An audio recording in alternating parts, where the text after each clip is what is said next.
Good morning students. आज हम सभी अपने ट्रांसलेशन पोर्शन के अंतर्गत फ्यूचर इंडेफिनिट टेंस का ट्रांसलेशन करना सीखेंगे। जैसा कि आप लोग नोट में देख रहे हैं, दिया गया है कि फ्यूचर इंडेफिनिट टेंस का पहचान क्या होता है। तो फ्यूचर इंडेफिनिट टेंस के विषय में बताया गया है कि वाक्य के अंत में गा, गे, गी आदि शब्द आते हैं, अर्थात वे वाक्य जिनके अंत में गा, गे, गी शब्द आते हैं उन्हें हम फ्यूचर इंडेफिनिट टेंस का वाक्य कहते हैं। फिर ऐसे वाक्यों का ट्रांसलेशन कैसे किया जाता है वो रूल नंबर 1 में बताया गया है कि ऐसे वाक्यों के ट्रांसलेशन करते समय हम लोग हेल्पिंग वर्ब के रूप में विल और शैल में से किसी एक का प्रयोग करते हैं और वर्ब के फर्स्ट फॉर्म का प्रयोग करते हैं।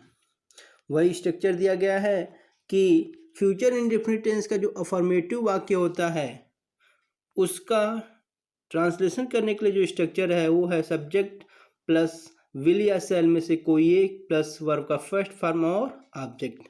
अब यहाँ पे आप लोग कन्फ्यूजन में पड़ रहे होंगे कि कब विल और कब शैल का प्रयोग किया जाता है, तो वो नीचे नोट आप लोग जो देख रहे हैं उसमें बताया गया है आई और वी के साथ शैल का प्रयोग और अन्य प्रोनाउंस और सब्जेक्ट के साथ विल का प्रयोग किया जाता है।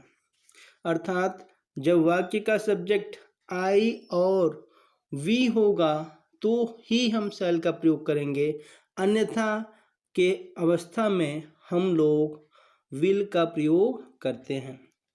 फिर जो रूल नंबर 2 है वो ये बताता है कि अगर हम लोगों का वाक्य जो है वो नकारात्मक है अर्थात निगेटिव का है तो ट्रांसलेशन कैसे किया जाएगा।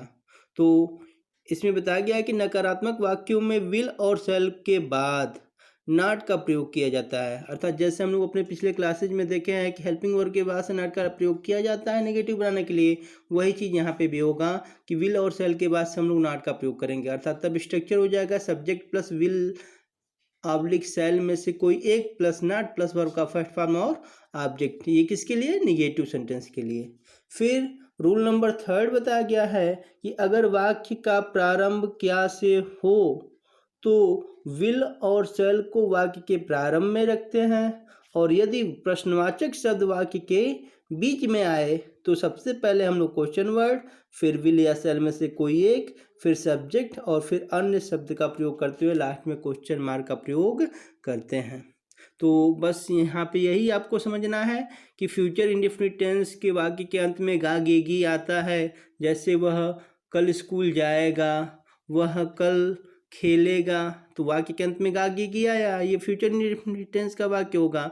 इसका ट्रांसलेशन करने के लिए अगर अफर्मेटिव है तो सब्जेक्ट प्लस विल या शैल में से कोई एक प्लस वर्ब का फर्स्ट फॉर्म और ऑब्जेक्ट स्ट्रक्चर हो जाएगा। अगर नकारात्मक वाक्य है तो स्ट्रक्चर हो जाएगा हमारा सब्जेक्ट प्लस विल या शैल में से कोई एक प्लस नॉट प्लस वर्ब का फर्स्ट फॉर्म और ऑब्जेक्ट।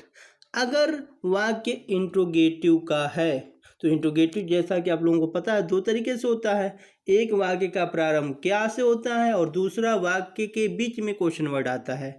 जब वाक्य का प्रारंभ क्या से होगा तो हम लोग हेल्पिंग वर्ब को वाक्य में सबसे पहले कर देंगे, अर्थात तब स्ट्रक्चर हो जाएगा विल या शैल में से कोई एक प्लस सब्जेक्ट प्लस वर्ब का फर्स्ट फॉर्म प्लस ऑब्जेक्ट और लास्ट में क्वेश्चन मार्क। लेकिन अगर क्वेश्चन वर्ड वाक्य के बीच में आया है तो फिर सबसे पहले हम लोग उस क्वेश्चन वर्ड का मीनिंग लिखेंगे और फिर विल या शैल, फिर सब्जेक्ट, फिर वर्ब का फर्स्ट फॉर्म, फिर ऑब्जेक्ट और लास्ट में क्वेश्चन मार्क का प्रयोग करेंगे। और जैसा कि नोट इसमें जो दिया गया है वो यही बताया गया है कि कब विल और कब शैल का प्रयोग किया जाता है।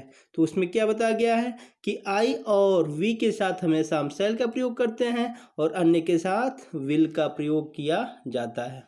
फिर उसके बाद से आइए हम लोग इसको एग्जाम्पल के माध्यम से देखें और समझें। तो हम लोग का पहला एग्जाम्पल है, मैं कल अपने मित्रों के साथ पिकनिक पर जाऊंगा। अब वाक्य के अंत में क्या आया? गा वर्ड, अर्थात ये हमारा किसका है? फ्यूचर इंडेफिनिट टेंस का वाक्य है। तो फ्यूचर इंडेफिनिट टेंस का जो सिंपल स्ट्रक्चर था वो क्या था? सब्जेक्ट प्लस विल या शैल में से कोई एक, फिर वर्ब का फर्स्ट फॉर्म और ऑब्जेक्ट का प्रयोग अफर्मेटिव के लिए किया गया था। अब सब्जेक्ट यहाँ पे मैं है, तो मैं का इंग्लिश होता है आई, और इसलिए हम लोग आई का प्रयोग कर लेंगे। अब आई के साथ विल आएगा या सेल, तो हम लोग नोट में क्या पढ़े थे कि आई और वी के साथ सेल आता है, तो हम लोग प्रयोग कर लेंगे सेल का प्रयोग। फिर चाहिए हमें वर्ब का फर्स्ट फॉर्म। अब जाने के लिए वर्ब होता है गो, तो हम लोग गो का प्रयोग कर लेंगे। कहाँ पर? पिकनिक पर, तो लिख देंगे आना पिकनिक। किसके साथ? तो अपने फ्रेंड के साथ, हो जाएगा विद माई फ्रेंड्स। पूरा वाक्य हो जाएगा I shall go on a picnic with my friends. फिर ऐसे हम लोग का जो दूसरा वाक्य है वो कुछ इस प्रकार है, क्या तुम हमारे साथ क्रिकेट खेलोगे।